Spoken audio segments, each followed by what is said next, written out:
Common man, பொது மனிதர் அப்படின்ற ஒரு கோணத்திலேருந்து இதை பார்த்தா என்ன சொல்வீங்க சார்? அது அரசுக்கு தலைக்கு வந்தது தலப்பாவோடு போச்சு. கிட்டத்தட்ட இந்த பிரச்சனை ஒரு ஒரு ஒரு ஒரு வாரமாக பேசுபொருளாகி ஒரு மக்கள் விரோத ஆட்சி, அதாவது அரசு ஊழியர்களுக்கு எதிரான ஆட்சி என்பது ஒரு ஒரு போராட்டம்லாம் இருந்தது. அந்த போராட்டத்தை இன்றைக்கி ஒரு அரசியல் ரீதியாக இதற்கு தீர்வு கொடுத்துருக்காரு முதலமைச்சர். இது பண ரீதியாக பார்த்தீங்கன்னா எந்த அதிகாரியை போய் கேட்டிங்கனாலும் கஜானாவில் காசு இல்லைன்பாங்க. ஆனால் அவங்களுக்கு வேண்டிய ஜிஓலாம் போட்டுக்குவாங்க.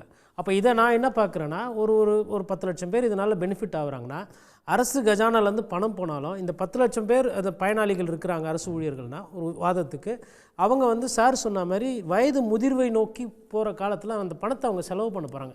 இவங்க யாரும் வங்கியில் போட்டு கருப்பு பணமாக வச்சோ இல்லை அதை வரி கட்டாமல் இருக்க போகிறதில்ல. அப்போ அது என்ன ஆகுனா, அரசுக்கிட்டேருந்து மக்கள்கிட்ட போகிற பணம் திருப்பி அரசுக்கு அவர்கள் செலவு பண்ணும்போது அது திருப்பி வருவாயாக வரப்போகுது.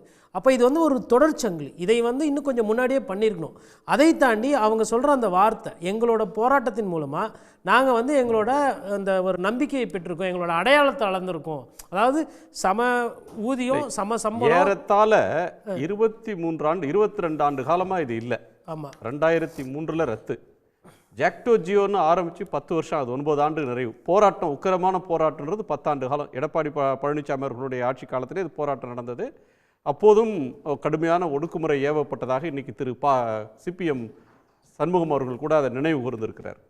ஒரு 10 வருஷம் போராடுறாங்க. ஆனால் இந்த போராட்டத்துக்கு பாப்புலரான சப்போர்ட் கிடையாது. பொதுமக்கள் மத்தியில் ஒரு பெரிய அனுதாபமோ கரிசரணமோ ஒரு பெரிய அளவில் இல்லை. ஸோ அரசியல் கட்சிகள், ஆட்சியாளர்கள் இதை எளிதாக கடந்து வந்தாங்க. இல்லை, அது என்ன காரணம்னா, இது ஒரு சின்ன குரூப்பு தானே. இவங்க எப்படியா இருந்தாலும் திமுகவுக்கு ஓட்டு போட போகிறாங்க, நம்ம எதுக்கு இதை போய் தலையிடணும்னு கூட கடந்த காலத்தில் போயிருக்கலாம். இல்லை, இப்போது இன்னொன்று ஒரு விஷயம் என்னென்னா, இது தேர்தல் நேரத்தில் பண்ணியிருக்கிறாங்க.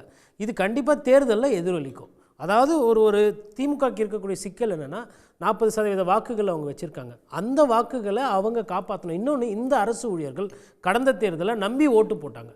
அப்போ நம்பி போட்டு ஓட்டவங்களுக்கு ஒரு விஷயத்தை சொன்னதை செஞ்சுருக்காரு அப்படின்னு அந்த பொலிட்டிக்கல் வில் இருக்கு இல்லைங்களா. இதை ஒரு முதலமைச்சராக நான் இருக்கிற காலத்தில் இதுக்கு முடிவு நான் கட்டுறேன் அப்படின்னு அந்த புள்ளியிலேருந்து அவர் யோசிச்சிருக்காரு.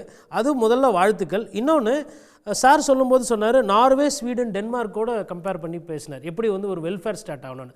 அப்போது அடுத்த கட்ட நகர்வுக்கு நம்ம போவோம். இப்போ என்ன ஆகிடும்னா, இதுக்கப்புறம் நம்ம ராஜஸ்தான், உத்தரப்பிரதேச பாருங்கன்னு பார்க்காம டென்மார்க்கை பாருங்கள், கனடா பாருங்கள். அப்போது நம்ம வயதானவர்கள், அதாவது சிறு வயதில் இருக்கும்போது அவங்கள வேலை வாங்கிட்டு அவங்ககிட்ட ஒரு பணிச்சுமை இதெல்லாம் வாங்கிட்டு வயசான காலத்தில் அவங்கள பென்ஷன் கொடுக்காம விடுறதுன்றது அது ஒரு நல்ல பார்வை இல்லை.